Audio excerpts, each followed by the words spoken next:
Hello আসসালামু আলাইকুম everyone, কেমন আছেন সবাই? আমার নতুন একটি ব্লগে আপনাদের স্বাগত জানাচ্ছি। আজকে আমি আপনাদের তৈরি করে দেখাবো অত্যন্ত সুস্বাদু মজাদার ঝটপট তৈরি করে খাওয়ার মতো রেসিপি, চিকেন ফ্রাইড রাইসের রেসিপি। আশা করছি রেসিপিটি আপনাদের ভালো লাগবে। পুরো প্রস্তুত প্রণালী এবং টিপস অ্যান্ড ট্রিক্স সহ দেখিয়ে দিব আমার আজকের ভিডিওতে। আশা করি আপনাদের কাজে লাগবে আমার এই ভিডিওর পুরো প্রক্রিয়া কিভাবে আমি তৈরি করলাম। তো চলুন শুরু করা যাক আজকের রেসিপি।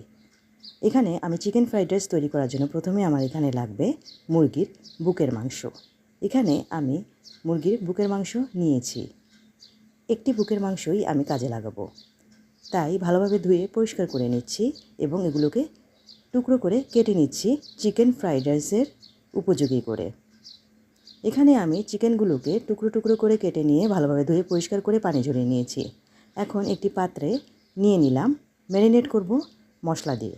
এজন্য এখানে নিয়েছি আমি আদা বাটা 1 টেবিল চামচ পরিমাণে, রসুন বাটা নিয়েছি 1 টেবিল চামচ পরিমাণে, দিয়ে দিলাম গোলমরিচের গুঁড়া 1 টেবিল চামচ পরিমাণে, সাথে দিয়ে দিচ্ছি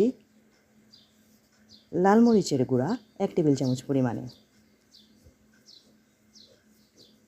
সয়া সস দিয়েছি আমি 1 টেবিল চামচ পরিমাণে। এখানে আমি লাইট সয়া সস ইউজ করেছি। সাথে দিয়ে দিলাম লেবুর রস 1 টেবিল চামচ পরিমাণে, লবণ দিয়ে দিলাম আমি এখানে 1 টেবিল চামচ পরিমাণে। আমি এখানে প্রায় 1 কাপের মতো মুরগির মাংস নিয়েছি। তার সাথে এই মশলাগুলো এখন আমি যোগ করেছি। এগুলোকে আমি ভালোভাবে মিশিয়ে নিয়ে ম্যারিনেট করে রাখবো প্রায় আধা ঘন্টার মতো।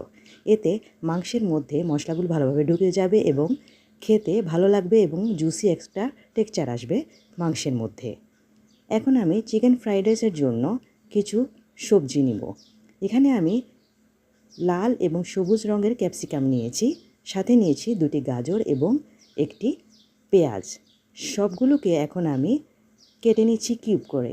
সবজিগুলোকে আমি এখন কিউব করে কেটে নিয়েছি। দেখতে পাচ্ছেন কিভাবে আমি কেটেছি।